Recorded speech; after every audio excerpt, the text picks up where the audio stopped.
கூட்டணிக்காக சேர சொல்கிறோம், எலெக்ஷனுக்காக சேர சொல்கிறோம். அதை நீங்கள் எப்படி சண்டை பண்ணுவோம், சண்டை போட்டுங்க, பிரச்சனை பண்ணுவோம் பண்ணிக்கிங்க. ஆனால் பிஜேபியை எதிர்க்கணும் போது டிவிக்கே என்ன சொல்கிறாங்க, எங்கள் கொள்கை எதிரின்றாங்க. ஓகே. டிஎம்கே என்ன சொல்கிறாங்க, இவ்வளோ நாளாக நாங்கள் எதிர்த்துக்கிட்டு இருக்கோம், தொடர்ந்து எதிர்ப்புன்றாங்க. இந்தியா பிளாக் என்ன சொல்லுது, அவங்களை எதிர்ப்பது தான் அரசியலுங்குது. அப்போ ஏன் இவங்க ஒரே அணிக்கு வரக்கூடாது? இதுதான் திருமாவளவர் எழுப்புகிற கேள்வி.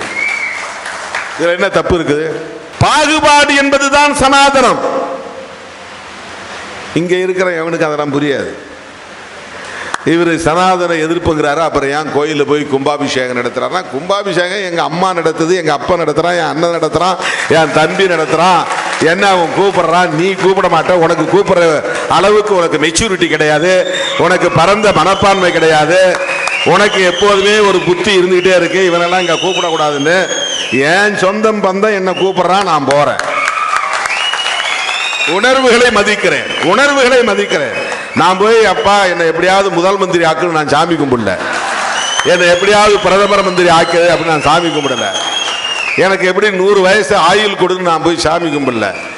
எங்க அக்கா தங்கச்சி அண்ணன் தம்பி மாமன் மச்சான் என்னை கூப்பிடுறான், ஐயா எங்க ஊர்ல நான் கோயில் கட்டி இருக்கிறேன், எவனையோ கூப்பிடுறது பாரு, உன்னை கூப்பிடுறேன், நீ வா நீ வா, நீ வந்து தண்ணியை ஊத்து அப்படின்னு அவன் கூப்பிடுறான், நான் போறேன்.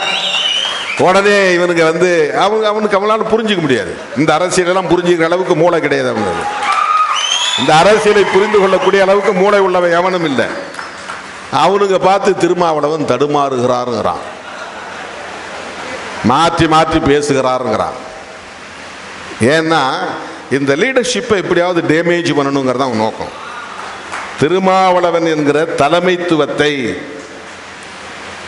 தமிழகத்தில் சிதைக்க வேண்டும் என்கிற காழ்ப்புணர்ச்சியோடு பலரும் இங்கே பேசிக் கொண்டிருக்கிறார்கள். ஒன்றும் பண்ண முடியலையே இவன்ட்ட. என்ன ஆசை காட்டினாலும், என்ன வித்தை காட்டினாலும் எதுக்குமே ஏய்ந்து போகாத, இணங்காத, இசைவு கொடுக்காத ஒரு ஆளா இருக்கிறானே, அசைந்து கொடுக்காத ஒரு ஆளாக இருக்கிறானே. இதுதான் பிரச்சனை, இதுதான் பிரச்சனை. அது எப்படி நீ இங்க போயிட்டா அங்க எப்படி உறவு வச்சுக்க அப்படிங்கிறான். அவங்க 2 பேருமே உறவு வச்சுக்கிறாங்களே, அது எப்படி? ஜெயிச்சவங்களும் தோத்தவங்களும் அடுத்த நாளே சந்தித்துக் கொள்கிறார்களே, அதையே யாரும் கேள்வி கேட்கல. தீய சக்தின்னு சொன்னார் இல்லையா? இப்ப தீய சக்தின்னு சொன்னவர் எப்படி அவரை போய் தீய சக்தியை பார்க்கலாம் அப்படின்னு யாராவது விவாதம் நடத்தினாங்களா? அதுல என்ன அரசியல்? இப்ப 2 பேரும் ஒன்னா இருங்கப்பா, அப்பதான் பிஜேபியை எதிர்க்க முடியும் அப்படின்னு திருமாவளவன் சொன்னா, திருமாவளவனுக்கு என்ன ஆச்சுன்னு கேட்கிறான். இந்த அரசியலை புரிந்து கொள்ளுகிற வலிமை அவர்களுக்கு இல்லை. அதுதான் பிரச்சனை. அம்பலப்படுத்துவதில் உறுதியாக இருப்பேன். நான் எங்கே சுற்றி வந்தாலும் தமிழ்நாட்டுக்குள் பிஜேபி வலிமை பெற்று விடக்கூடாது, RSS காலுண்டு விடக்கூடாது. அதுதான் என்னுடைய கவலை. திமுக கூட்டணி தோற்று போனது என்பது ஒரு கவலை.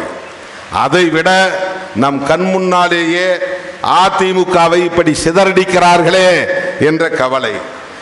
திமுக மறுபடியும் ஆட்சிக்கு வரும் சூழல் தமிழ்நாட்டில் இருக்கிறதா என்ற கவலை. இந்த கவலையில உனக்கு ஏன் அப்படின்னு கேட்கலாம். கரெக்ட் தான் கேள்வி.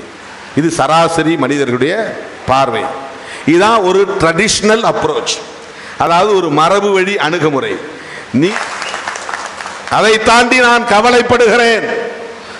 திராவிட அரசியலுக்கு முற்றுப்புள்ளி வைக்க வேண்டும் என்று பெரியார் காலத்தில் இருந்து தொடர்ச்சியான முயற்சிகள். ஏன் திமுக ஒழியணும் அப்படின்னு நினைக்கிறாங்கன்னா, அது வெறும் கலைஞர் குடும்பத்தை ஒழிக்கணுங்கிற அரசியல் கிடையாது. அது சிலருடைய நோக்கமா இருக்கலாம். திராவிட முன்னேற்ற கழகம் பேசுகிற அரசியல் விளிம்பு நிலை மக்களுக்கான அரசியலாக இருக்கிறது. அல்லது பெரியார் அரசியல் சனாதன எதிர்ப்பு அரசியலாக இருக்கிறது. அதுதான் வர்ற உள்ளாட்சி தேர்தலில் எத்தனை இடம் வாங்கலாம், MP தேர்தலில் எத்தனை இடம் வாங்கலாம், அதெல்லாம் இடையில நம் பயணத்தில் வந்துட்டு போறது. அதுல அந்த எண்ணிக்கை பற்றி நமக்கு பிரச்சனை கிடையாது. தோழர்களே, அப்படிப்பட்ட கருத்தியல் புரிதலோடு இந்த களத்தில் நிற்கிற நம்மை பலவீனப்படுத்த வேண்டும், இந்த தலைமையை சிதைத்து விட வேண்டும் என்கிற காழ்ப்புணர்வோடு பலரும் இங்கே கதைத்துக் கொண்டிருக்கிறார்கள், அவதூறுகளை பரப்பி கொண்டிருக்கிறார்கள். அதை நாம் பொருட்படுத்த தேவையில்லை. தனிப்பட்ட முறையில் பிஜேபி மீது நமக்கு எந்த வெறுப்பும் கிடையாது. பிஜேபி தலைவர்கள் வந்துருச்சு, அதனால எல்லாரும் அது எப்படி அவருக்கு நட்பு உறவு அப்படின்னு பேச ஆரம்பிச்சாங்க. இப்போ நான் சொல்றேன், காலையில் எனக்கு 8:30 மணிக்கு டெல்லியிலிருந்து ஒரு அழைப்பு வந்தது. +11 போட்டு நம்பர், லேண்ட்லைன் நம்பர். என்ன நம்பர்னு தெரியாமல் நான் எடுக்கலை. அப்புறம் அடித்த உடனே, சார் உங்கள்கிட்ட ஹோம் மினிஸ்டர் பேசணுங்கிறாரு அப்படின்னாங்க. யாருங்க? என்ன? அமித்ஷா பேசணுங்கிறாரு அப்படின்னாங்க. நான் உடனே சரி லைன் கொடுங்க, என்ன இணைப்பு கொடுங்க. என்ன இணைப்பு கொடுத்த உடனே, திருமாஜி how are you, how old are you, my best wishes, happy birthday என்று சொன்னார். யாரு? அமித்ஷா. எனக்கு இன்னைக்கு பிறந்த நாள் வாழ்த்து சொன்னார். அவருக்கு நான் நன்றி சொன்னேன். உங்களுக்கு ரொம்ப நன்றி, உங்களுடைய வாழ்த்து கிடைத்ததற்கு நன்றி. இது அவுட் ஆஃப் த பாலிடிக்ஸ் இருக்கிற ஒரு நட்பு. அவர் இதுக்கு முன்னாடி சொன்னாரா எனக்கு தெரியல, ட்ரை பண்ணியிருக்கலாம். நமக்கு இன்னைக்கு கூட நான் எப்போவுமே சைலண்டில் தான் போட்டிருப்பேன். திடீர்னு தயாளன் ஃபோன் பண்ணி, உங்களுக்கு டெல்லியிலேருந்து ஹோம் மினிஸ்டர்லேருந்து ஃபோன் வருது, போய் அட்டன் பண்ணுன்னு சொன்ன பிறகு தான் எடுத்து பார்க்குறேன். 4 கால் 5 கால் மிஸ்டு கால் இருந்துச்சு. அப்புறம் நான் அடித்தேன், 2 கால் அவங்க எடுக்கல, 3வது கால் எடுத்தாங்க. என்னுடைய சர்டிஃபிகேட்டில் என் பிறந்த நாள் 10/7/1962. அப்போ அப்படி எழுதிட்டாங்க. என் ஜாதகத்தில் எனக்கு எழுதியிருந்த பிறந்த நாள் ஆகஸ்ட் 17 ஆவணி 1. ஜாதகம் எழுதுறவங்க தான் கரெக்டான தேதியை குறிப்பாங்க. ஏன்னா இப்போ உள்ளூரில் இருக்கிற ஐயருங்க கரெக்டாக எந்த தேதியில் பிறந்தமோ பிறந்த தேதியை கரெக்டாக ஆவணி மாதம் 1ஆம் தேதி சுபகிருது வருஷம் ஆவணி மாதம் 1ஆம் தேதினு எழுதி வச்சிருக்கிறாங்க. அதனால் நாம் 10/7 கொண்டாடுறதில்லை. பிறந்த நாள் கொண்டாடுறதுன்னு முடிவான பிறகு சர்டிஃபிகேட்டில் இருக்கிற தேதியை மறந்தாச்சு. ஜாதகத்துப்படி எழுதின தேதி அதுதான் உண்மையான தேதி. அது எந்த ஆங்கிலத்துக்கு எந்த தேதி வருதுன்னு பார்த்தா அது ஆகஸ்ட் 17க்கு வருது. அதனால் இப்போ நம்ம கொஞ்சம் காலமாக ஆகஸ்ட் 17 கொண்டாடிக்கிட்டு இருக்கிறோம். அந்த சர்டிஃபிகேட் நம்ம மாற்ற முடியாது. ஒரு அரை மணி நேரம் கழித்து மறுபடியும் ஒரு கால் அதே டெல்லியிலேருந்து வருது, லேண்ட்லைன்லேருந்து. நான் எடுத்தேன், சார் உங்கள்கிட்ட ரயில்வே மினிஸ்டர் பேச விரும்புகிறார் அப்படின்னாரு. அஸ்வின் சொல்லிட்டு வேற ஏதோ பிரச்சனையாக இருக்கும்னு நான் நினச்சேன். அவர் எடுப்பிலே தமிழில் பேசுகிறார். சார் வணக்கம், வாழ்த்துக்கள்னாரு. எனக்கு குழம்பி போச்சு. சார் நீங்கள் அப்படின்னு நான் இங்கிலீஷில் கேட்டேன். உடனே அவர் சொன்னார், சார் நான் ரயில்வே மினிஸ்டர் தான் பேசுகிறேன், எனக்கு தமிழ் தெரியும் சார், நான் கொஞ்ச நாள் அங்கே இருந்தேன் அப்படின்ட்டு அவர் இங்கிலீஷ்லேயே வாழ்த்து சொன்னார். அவர் பிஜேபிக்காரர் தான். வீடு தேடி எனக்கு பத்திரிக்கை வச்சார். அவர் இல்லை திருமண நிகழ்ச்சிக்கு. அந்த கல்யாணத்துக்கு நான் போயிட்டு வந்தேன். பிஜேபியின் கொள்கையை எதிர்ப்பது என்பது வேறு, தனிநபர் உறவு என்பது வேறு. நீங்கள் ஆதரவு கொடுத்துட்டீங்க, திமுக கூட்டணி தொடருதான்.